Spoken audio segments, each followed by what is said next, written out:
cette rencontre d'aujourd'hui, c'est dans le cadre d'une prise de contact avec nos partenaires PACA, avec l'opérateur ICD Afrique. Donc c'est dans le cadre de nos activités concernant les différents projets sur lesquels nous sommes, particulièrement concernant le tourisme durable et les petits entrepreneuriats rural.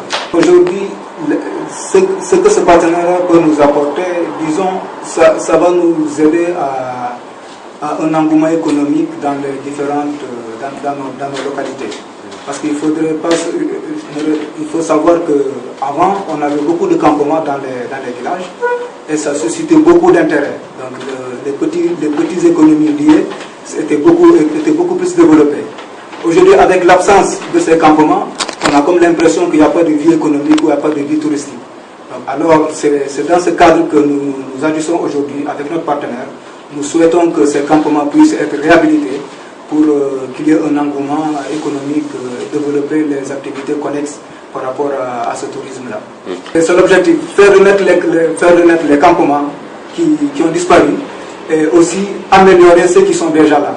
Parce que déjà le département de Bignona, d'après les informations que nous avons eues, engrange pratiquement 90% des campements existants dans la région de Ziguinchor, si je ne me trompe. Donc 7 sur 10, n'est-ce pas? Donc si je me trompe, peut-être les autres pourront me rectifier. Donc voilà, c'est pour ça que nous, aujourd'hui, ça nous tient à cœur. Le président du conseil départemental, M. Mamina Kamara, l'a toujours dit, et ça fait partie même de ces projets sur lesquels il souhaiterait vraiment avoir une réussite totale.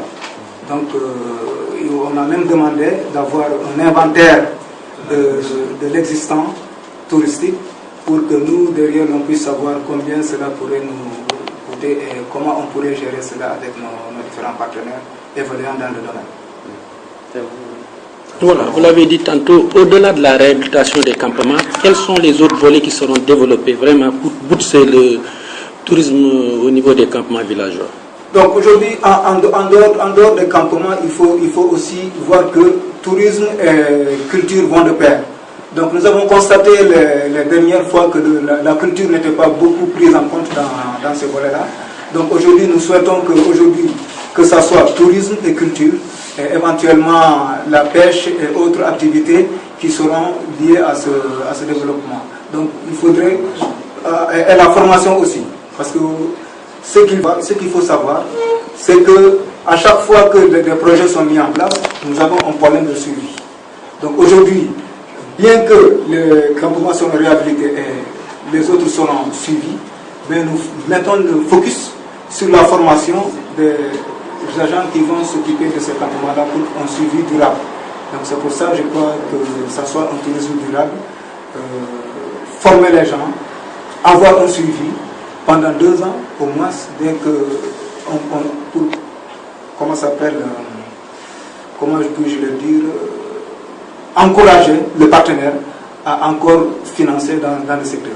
Et concrètement, quelle sera la contribution du conseil départemental de Bignona? Aujourd'hui, nous nous sommes dit que par rapport à ce que le président a l'habitude de dire, par rapport au partenariat, c'est le partenariat d'un an. Donc nous, notre contribution, nous sommes prêts aujourd'hui à mettre la main dans la pâte. Nous serons le premier bailleur de ces campements-là, et derrière, nous serons accompagnés par nos partenaires.